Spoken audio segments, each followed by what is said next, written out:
for the game. It's a rich thing.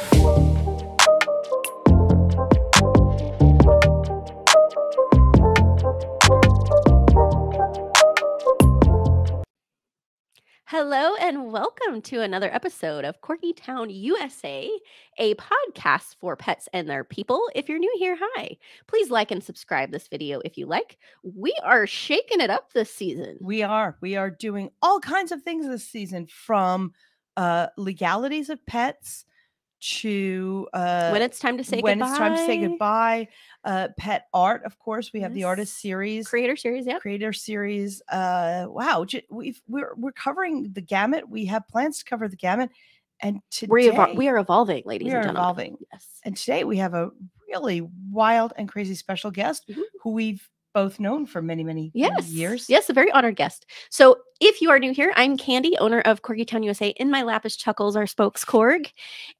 I'm Catherine. At my feet is my little Corgi, Digby, running up beside me. Is he harassing Booger?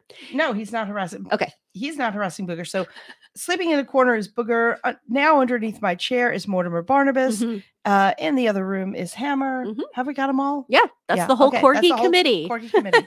They are representatives. So every week we talk, every Thursday we are here for you. We talk about pet lifestyle, health of the breed, what it's like living with a dog, how to enhance our lives with our pets, and how you can enhance your pet's life. That's right. So we wanted to shake it up and get a little esoteric on you. We have brought a very honored guest that we both know who specializes in soul contracts. On a human level, she did a soul contract for me. It was so spot on. You have a personal story. I have a personal story. Well, let's bring her on first. Yeah, because we're going to get into all that. We're going to get gritty. Yes. But we want to talk about soul contracts. And if you don't know what that is, we are bringing on Gellyahnah Aakhen, and she is going to educate us, and we are going to learn all kinds of fun things today. So Gellyahnah, welcome. I am so excited and so honored to be on with you ladies. I love you both. So thank you. We love you. Yeah. There's a lot of love in the studio today. There is. Yes. It's a nice reunion. So I'm going to ask you if you will just kind of introduce yourself, explain a little bit about what you do, because this, of course, is new to me and you're teaching me a lot. So our audience, this will be new to them. If you can kind of give us a little succinct who you are, what you do, why it's important we have you today. Yeah, absolutely. So, well, my name is Gellyahnah, and I specialize in reading people's soul contracts. Right. And so one of the first questions people ask me, okay, what is a soul contract? What does that mean? So essentially, before a soul reincarnates and then into any given lifetime, the soul chooses a number of things. The karma it wants to bring in, the unique talents, where it's going to be born, its parents. I mean, the soul pretty much chooses everything. And so within the soul choosing all of that, the soul's choosing, why am I even coming down to earth? What am I going to do here? That really becomes the soul contract. And so that's what I specialize in, is helping people really understand what their purpose is here. I love it. Yeah, no, it's a beautiful nutshell. It makes complete sense. And so we, of course, being pet people and being a pet podcast and all about corgis and how our precious pets are to us. Can you kind of, and you've kind of told us what a soul contract is. We have them with pets. You say we have this prearrangement. Does that mean our pets find us? Like, can you delve into that a little bit? Like what a soul contract is and how that relates to pets? Absolutely. Yeah. Great question. So what I spoke of initially was the soul contract we have with ourselves, but you're absolutely correct in that we have soul contracts with all the significant people around us, including our pets. And, any pet owner will tell you that their pet is their family. They feel like they're their soulmates. Like a lot of times when I talk about soulmates on my TikTok, people say, I've never met my soulmate, but my pets are my soulmates, or my dog is my soulmate, Yes. And the reality is that's actually true. It's true, because we all have many soulmates, and your pets are part of your soul family. So we will have contracts with our pets for our pets to come in at, a certain point in our life, whether we meet them when we're young or, after losing another pet, or, there's many points in life when a pet will come in to offer that support, as you ladies know, right? And I'm just Oh, sort of yes. looking at it from the esoteric perspective where, yes, that could be a contract. Yeah. It's so wild that now we speak of soul contracts and the souls that pets have. And I I think back to grade school, and I went to Catholic school, and I can't tell you which nun, but one of them said, "Oh, yes, your pets don't go to heaven. They don't have souls. You won't see them again." And that was like third grade. I'm devastated. Right. And thank you, Gelly, for reinforcing to all of us who knew better than sister whoever that they do have souls and we will see them again. 100%. And another thing I'll tell you is, because I know this is such a big topic for people that have pets and lose them. I mean, it's devastating. And It is. one of the things, what happens when you lose a pet, they actually become part of your soul guide team, like your spirit guide team. So they're not leaving you, right? And people that are more sensitive will actually report, like, I still feel like my pet's in the house. I still feel like I can maybe feel them at my ankles sometimes. Yes. Like, am I going crazy? Or they'll just feel that energy. And again, the people that are sensitive to it, they're feeling it because it's actually happening. Your pet's telling you, hey, I'm still here with you. Indeed. Yes. I do it all the time. Out of the corner of my eye, especially Gowron. A little white that was cat. Cat's kitty. Yeah. That was my kitty. And so often I'm like, I do. And for those who are just listening, I just did like that quick look to the side, like, what the heck was that? And that is always Gowron. He was just, yeah. But I think that's important for our audience. If you all did not catch that the first time, that means that our pets are always part of us. They didn't leave us. If they are gone, they are guiding you now, even though you can't see them and feel them. I think that's incredibly important to keep in mind, especially through the grieving process when you have to say goodbye to one. We're tackling that this season. It's heavy on our hearts. I have two animals with degenerative, one is a chronic condition and I have one with a degenerative condition, and we're going to have to say goodbye and make a plan for it. And so having to go through all this stuff, tackling the spiritual part of it, I mean, this is very moving and it's very comforting, I think, to know that you have this sort of continuum. It's not necessarily beginning and end. Yeah. Yeah, absolutely. And to, validate for people that have experienced this, you're not crazy. You really are feeling what you think you're feeling. And you are, Kat, like you said, out of the corner of the eye. Yes, that's a lot of times how it happens. Oh, absolutely. I'm so touched. Okay. So I want to talk about, sorry, I'm getting really excited because this is so fascinating to me. And you are giving us an education. I think I've mentioned before, the esoteric is very new to me. I've not learned a lot of it. So this is all like school for Candy, school for some of our listeners. But we want to talk about, so soul consciousness is something I've heard you talk about.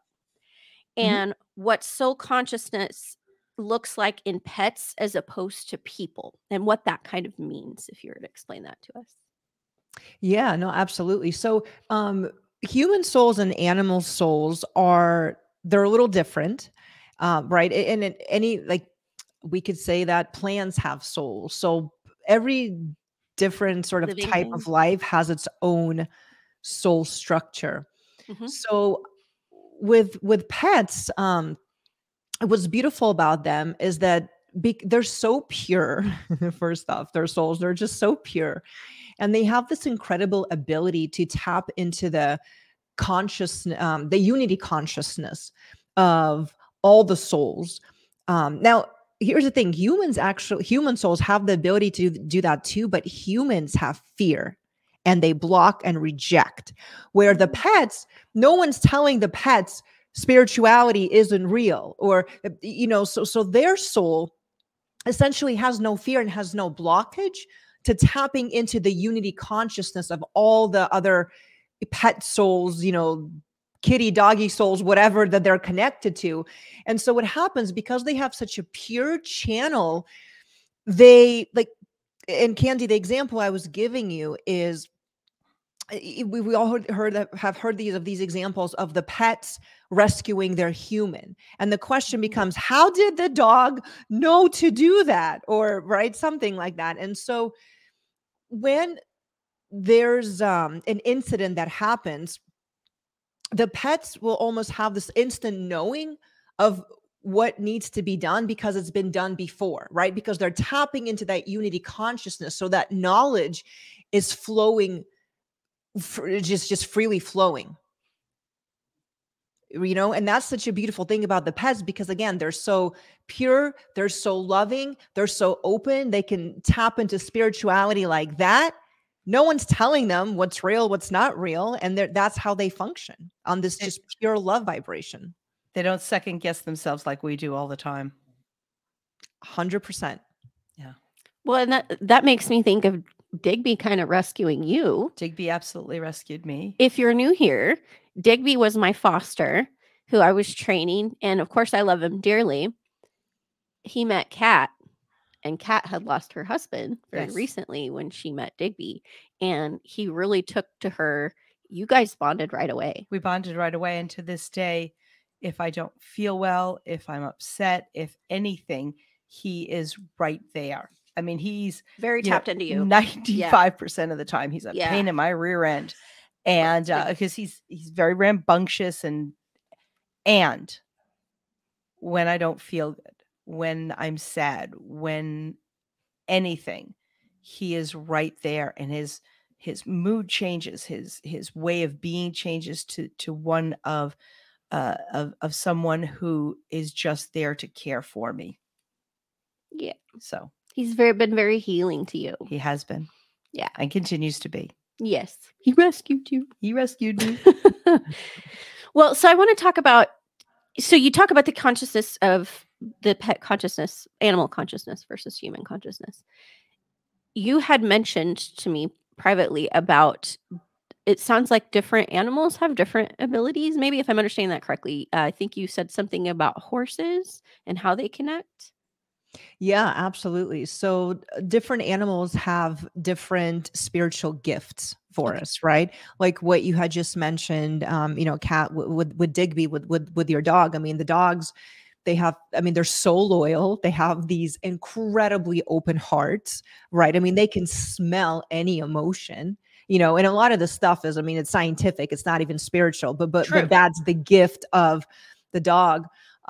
Cats have this incredible ability to see things, right? I mean, they can see through the astral. I mean, even Candy, the example I was giving you is because our 3D world is so close to the astral, and oftentimes they will pass right through each other. So, you might have somebody walking through your living room that in their astral world is, walking through the meadow or something, right? That happens to be your living room, and your cat can see that. Yes. Because cats have the gift of this incredible psychic vision. But not only do they have that for themselves, but what they do for you is they protect your psychic vision, and they help you see the truth. Right? So when you have a cat, right? And well, any pet, your energy merges with theirs, right? But when you're merging with a cat versus a dog, the cat's energy coming into your field is helping you see the truth.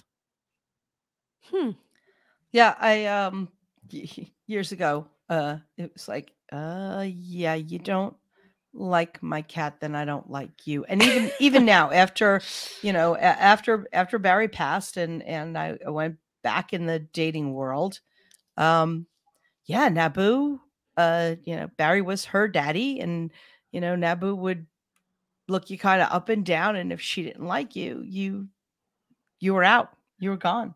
And Naboo took to Eric, and so Eric's still there. She had her moments with him. She kind of put him in his place, and he's still there because Naboo liked him. Oh yeah, God. And she's so protective of you. Your so energy. Very yes, yeah, yeah. It's when you said that, I tapped into it, and it felt like she feels it, or like it's her responsibility, and it was a her, right? Yes. Okay. I'm like, that. So it's like, to her, it was this feeling of, it's my responsibility to, to take care of Kat, or I don't know if it's to take care, but the responsibility is huge. And you can see that in her. You absolutely can see that in her face. Like she looks at me.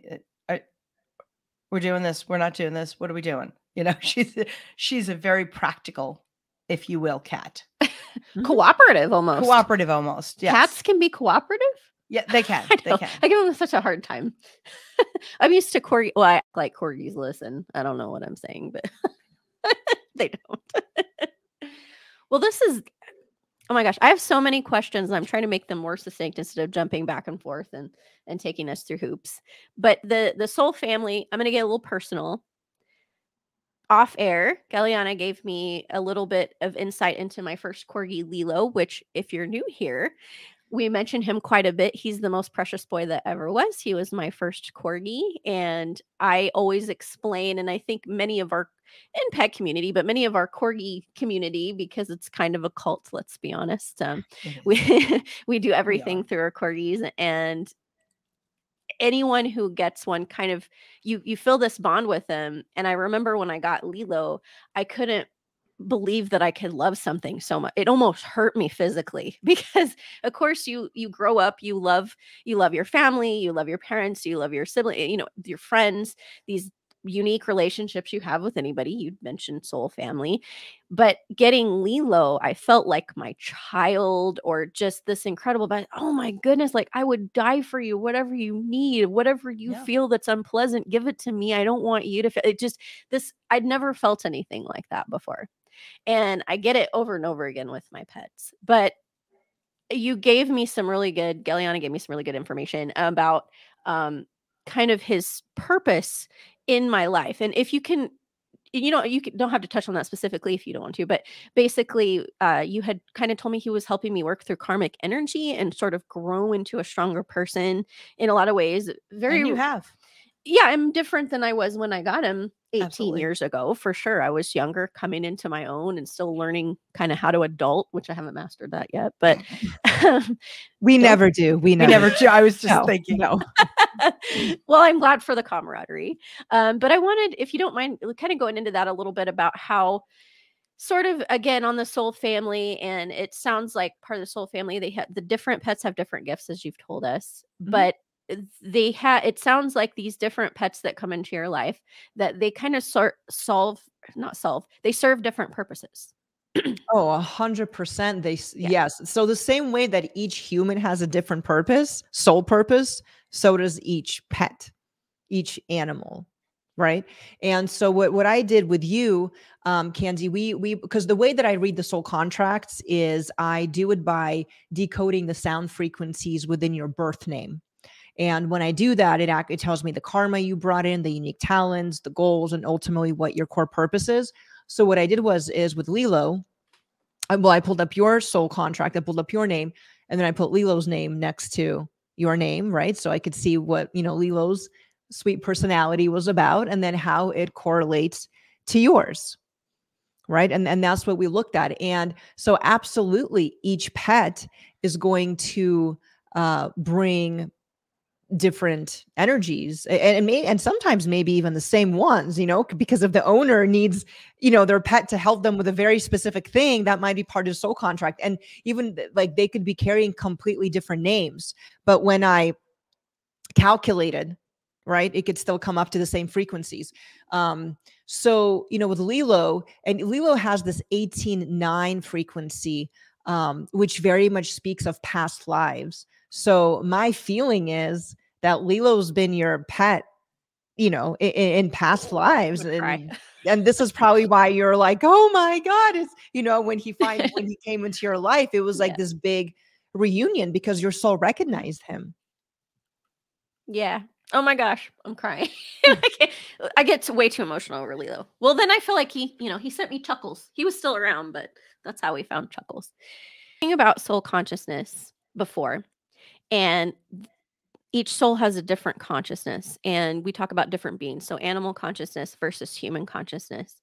And we also talked a little bit about karmic energy, and that makes me think of reincarnation. And if you could speak to us a little bit about what that looks like. So if you're born into a certain consciousness, if you have more than one life, that you don't necessarily come back as a different species is the word? Species, a different species, that's unusual, or just wanted you to speak on that a little bit. Great question. So technically speaking, I would say it would be extremely rare for a soul that has had human lives to now reincarnate as pets. I would say that's very rare. Could it happen? It probably could, because when we're talking about source energy, anything is possible, right? I mean, everything is a maybe, but it's very rare. So pets will usually stay pets, and oftentimes they'll ascend into becoming human souls, right? Okay. That could happen, and that does happen. Okay. So ascend versus descend. Correct. Correct. Ooh. But it doesn't typically go the other way around. You know, most souls, once they've reached human level, again, because what is the soul trying to do? The soul's trying to ascend, right? I mean, that would be, you know, I mean, we could make the joke of, you know, somebody that's in high school saying, oh, I wish I could go back to kindergarten. Life was so much easier then. I mean, we Right. say that, but do we really mean No. that? Right. Right. So Right. it's the same concept. Okay. Yeah. Okay. That makes makes sense. sense. Yeah. And I love that you've brought up, that's an education to me, thinking of every life form having a soul. It's a different type of consciousness. Mhm. And that to me is such a great thing to learn, because growing up in a Judeo-Christian society, we talk about souls and kind of taught that only the humans have the souls. And I always sort of had a problem with that, because to me, no life is more or less important than another one. I don't even like killing bugs. I understand that sometimes you have to because they're a threat to you and that's life. But in general, the dominion over the animals, you know, that kind of thing, I never agreed with. And we actually just had a conversation this season. We will be releasing, we were talking about legalities. We'll be releasing some special guests that are in the middle of kind of a lawsuit right now. But we talk about the conjecture and the perspective of how the law sees pets Right. as property, not as sentient beings, I think was what they used. And Gellyahnah is telling us that yes, they are sentient beings, and we know that they are. Yeah, we do. We know that they are. She is saying that they are spiritual beings. So, do you want to talk a little bit more about that? Our pet and animal in general spirituality versus human spirituality. Well, you know, in general, the pets, they don't have karma. They don't have fear. That's really one of the biggest differences, besides the fact that the soul makeup is different. Okay. You know, and the pets, they're not coming here to clear karma. Oh, see, I think that was the bark for the truth, right? Right, exactly. He's for the truth, but I got a bark for the truth. Thanks, Digby. They're not coming in to clear karma. They're coming in for completely different reasons. Okay. Right. And they're here to support us. And here's so the animals, they are part of the nature kingdom. And the nature kingdom in general, spiritually speaking, is here to show us humans the truth of source.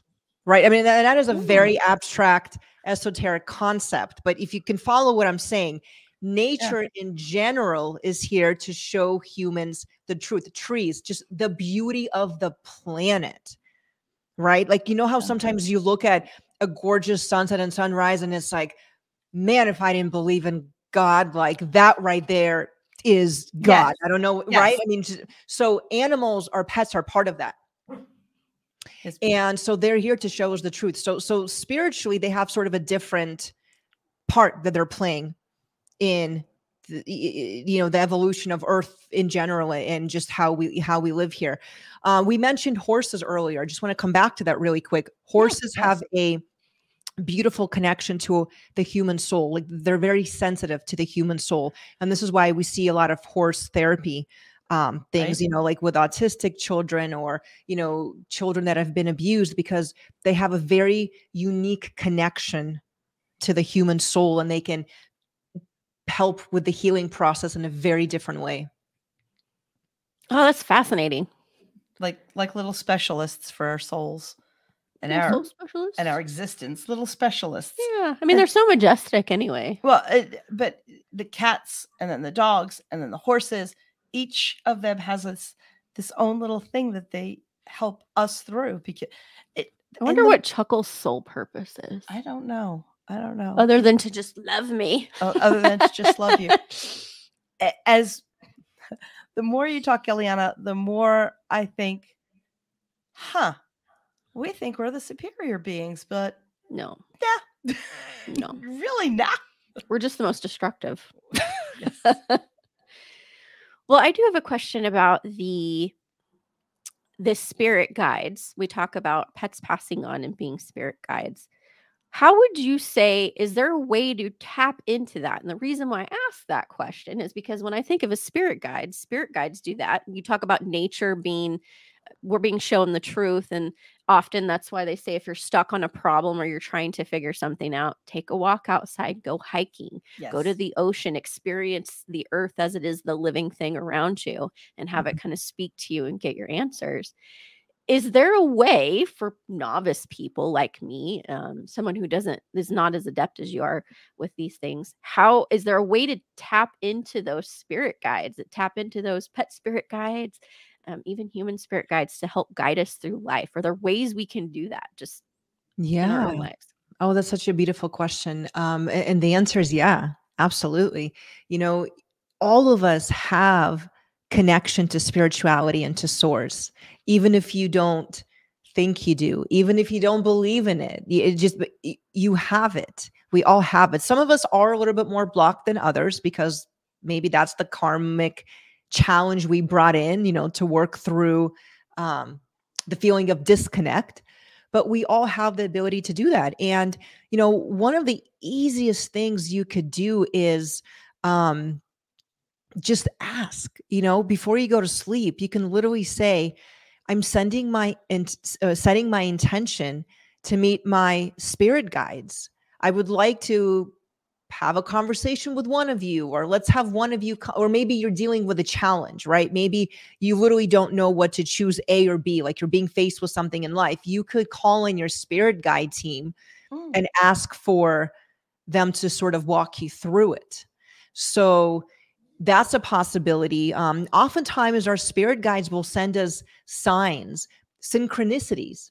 These are signs from our spirit team. Butterflies, right? Those are usually like little hi hellos from people that have passed, or butterflies speak of transformation.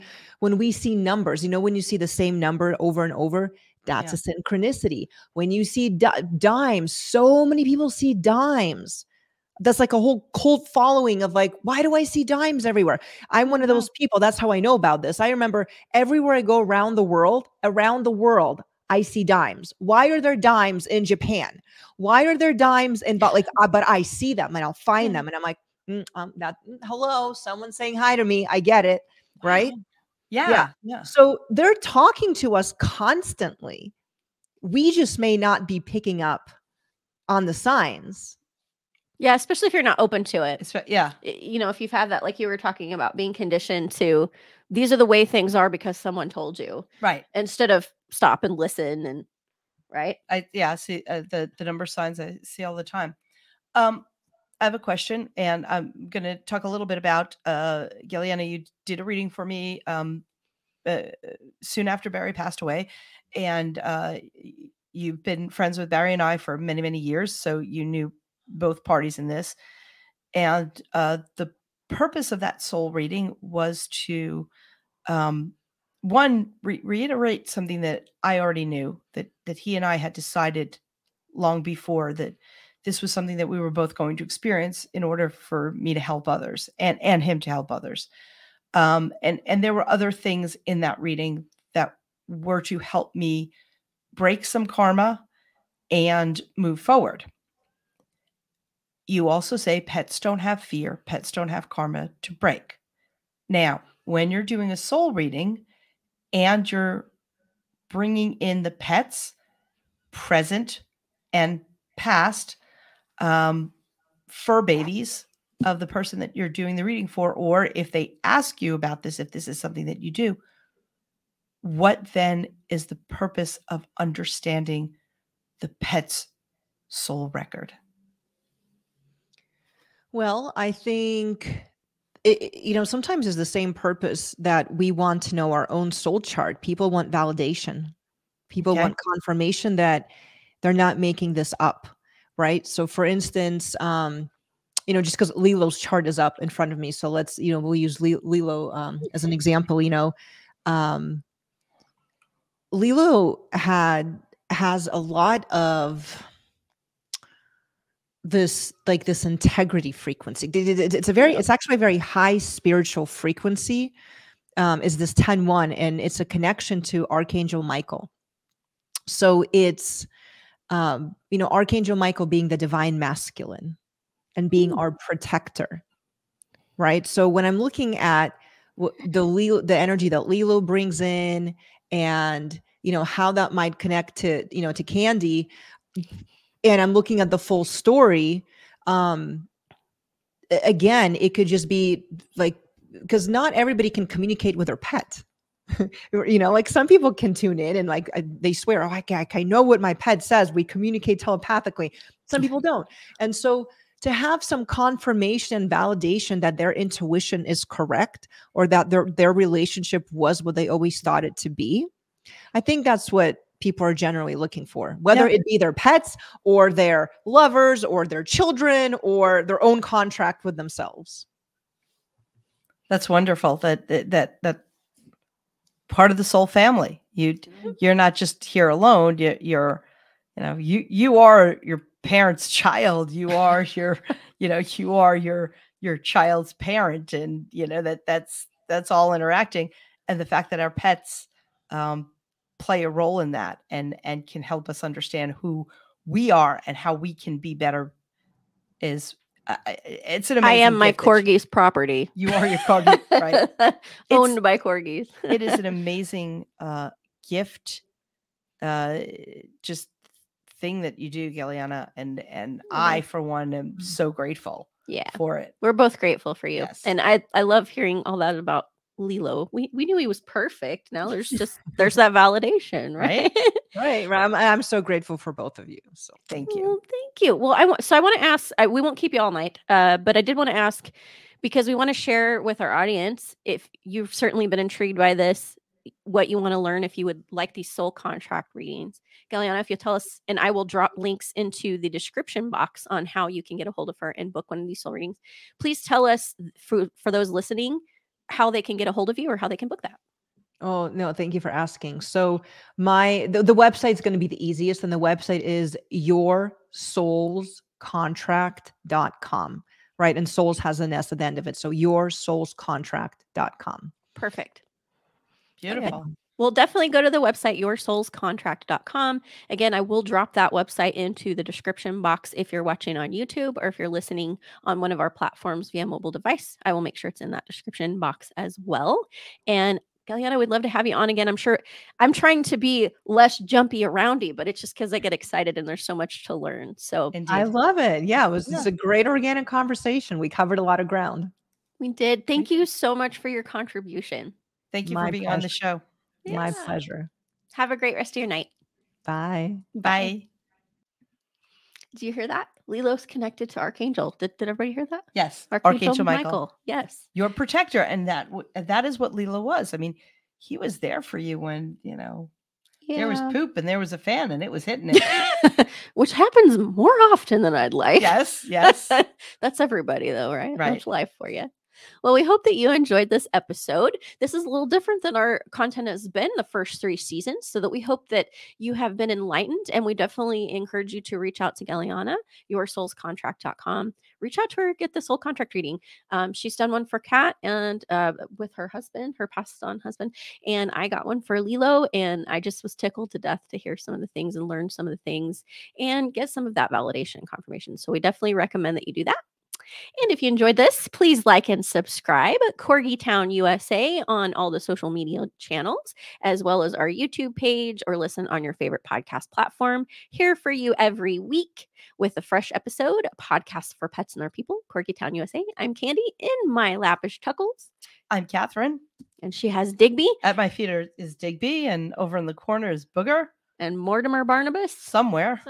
And Hammer, the whole Corgi committee. We appreciate you for joining us. We'll see you next week. Bye. Bye.